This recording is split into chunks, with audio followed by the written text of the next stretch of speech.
Wednesday, we talk a little food, and Kyle Parks, the chef and culinary instructor at La Cole Culinaire, joins us today, and he is sponsored by Twisted Tree Steakhouse. That's from the Cyberg family at Watson and Lindbergh on Sunset Hills. Jimmy Christo's running things over there, 314-394-3366 or twistedtreesteakhouse.com. Check out Chef Tyler Layton's daily specials on Instagram. Twisted Tree Steakhouse or twistedtreesteakhouse.com. Good morning, Kyle. Hey, how you doing? Good. How are you? You got a hard-boiled egg recipe? I got all kinds of stuff for you today. Why is a hard-boiled egg such a... So hard? Yes. You know what? It's almost like you can never win. You know, some people, they're going to cook them, they're going to get the green yolks in the middle. Some people are going to cook them, and then they fight with the shell for an hour and a half. Yes. Or, you know, destroy the egg in the palms of their hands. Right. So there's a little bit of science to it. So for all the inner nerds of us, you know, right. There's a perfect way to do it.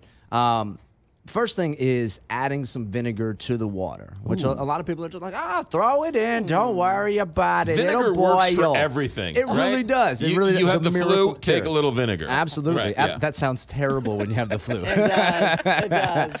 Instant reject. So put a little vinegar in the water. A little bit of vinegar. Now, I like to use some rice wine vinegar or just white distilled, so then that way you don't get any discoloration on your eggs or anything. Are you talking like a couple drops or like a teaspoon? A glug, glug, glug, you know. Just go to town. Yeah, okay. That's an official I don't measurement. do numbers. Okay. Three glugs. Three glugs. A glug Okay. is a real thing. So what that does is it'll react with the calcium in the eggshell and then help break that down naturally. So you're not having to take a jackhammer to it later. Oh. So that's step one. A lot of people start them in cold water too. In doing that, what happens is the egg, white is actually going to fuse to the shell. So that makes it even harder. If you start it in boiling water, then what's going to happen is it's going to cook way too fast on the outside. So the key is you want to start it in boiling water for 30 seconds. After that, throw a handful of ice in it. That'll cool it down, bring it to a boil, and then allow it to simmer. So then the inside and the outside are going to cook at a perfect rate. Hold on a second. You're saying get a pot of water, Yeah. put some vinegar in it, Absolutely. bring it to a boil, Okay? then put ice in it, Absolutely. then put the egg in. No, egg in when it starts to always boil. boiled. Oh, when the egg in starts to boil for 30 seconds, then put the ice in. Absolutely. And then continue to have it boil. Correct. Now, some people are going to look at that. That's way too complicated, okay? Right. I've been boiling eggs for 45 years. Right. I'm going to do it the same way. But a neat little experiment if you feel like playing around in the kitchen here today. And then you'll see that I'm right. And then how long do you cook it for? So after it's been simmering, you're going to cook it for 11 minutes on the dot. Pull it out, run it under some cold water, and you're going to have magical eggs on your hands. And Are you're you telling talking about like how many eggs? Does it depend on So the only thing that four, or- really matters is that you have a big volume of water. So if you're going to do a whole dozen of eggs, don't do it in a little tiny teapot. You're going to have a tough have time. some room. And you're saying the shell will come off much easier, Exactly. and the yolk won't be green. Correct. Now I've done it where you boil the water, take it off of the heat, and then put the eggs in and let it sit there for 15 minutes or whatever. Yeah, absolutely. There's so many different ways. So Yeah. I'm not going to have your grandma chasing me down saying that. Right. I'm telling you wrong. I'm just saying But that I'm the right.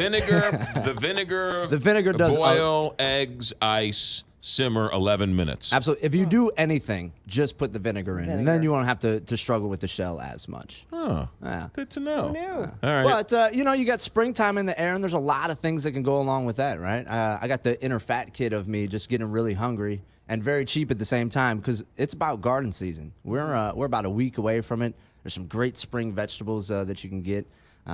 Asparagus is one of them that's, just going to make diners go wild. How do you here cook for- asparagus, or how would you recommend cooking asparagus?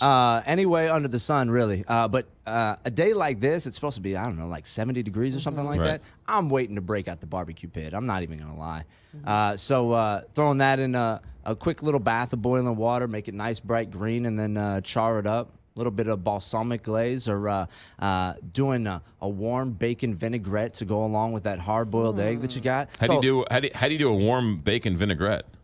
So you got to start with the magic of the whole equation there, and you got to have some nice bacon. Okay. Cook that down about 4 or 5 strips of it. 6, 7 if you're feeling Right. really happy. So you cook that about halfway. Add some shallots into the skillet. Give those a little quick saute, and then you're gonna add in some sugar, little bit of red wine vinegar, some Dijon mustard, and then once you got that all whisked together, All in the frying pan? yeah. So you're gonna par cook the bacon first. Right. Do you cut the bacon up or keep it stripped? I just keep it stripped. Okay. What do you do with the grease in the pan? Save it for later. That's for the eggs, in the morning. Okay, or something so like that. so you take the grease out of the pan when you put all this other stuff in. Correct. Okay. Otherwise, you're gonna have one greasy salad. That's a heart attack waiting to happen. All right. Okay. So half cook the bacon, take the grease out. You got it. And then put in all these ingredients. Right. So some Dijon, some sugar, red wine vinegar, a little pinch of salt, a little pinch of cracked black pepper. Right. And then you're just gonna slowly drizzle in some oil, and that'll help bring the dressing together. But absolutely fantastic. So that's for a the day like dressing, this. and then put that on some asparagus. Asparagus, spinach, hard-boiled egg that's now perfectly cooked because you've mastered the science of it all. Shaved Parmesan, some toasted walnuts if you're feeling really fancy. Yeah. I'll tell you what, that sounds really It does. good. That's a And cool. really, You're welcome. That sounds really simple. good. Yeah. Really simple. You know what? There's so much that you can do with simplicity. It's absolutely amazing. So we're going to have the list of ingredients Of course, yeah, on absolutely. KTRS.com, right? Okay, good. So just so we know, half the bacon, cook the bacon halfway, take it off, take the grease off. You with me? The ingredients, because I'm terrible at the ingredients. So Sure, it's sure. Dijon, Yeah. red wine, did you say? Red wine vinegar. Red wine, that's for your glass as you're Gotcha. making As it. you're making it. Hey, Red wine absolutely. vinegar, sugar. Sugar, a little bit of salt, a little bit of pepper. Yeah, and you so don't care about measurements, because I'm No. I'm like, wait, teaspoon, tablespoon. You're saying just throw a pinch into this, a pinch of that. So for this one, about equal portions of the vinegar and the oil. Right. But I like a lot of pop in mine. If you're like, this is too much, you add some more oil. You know?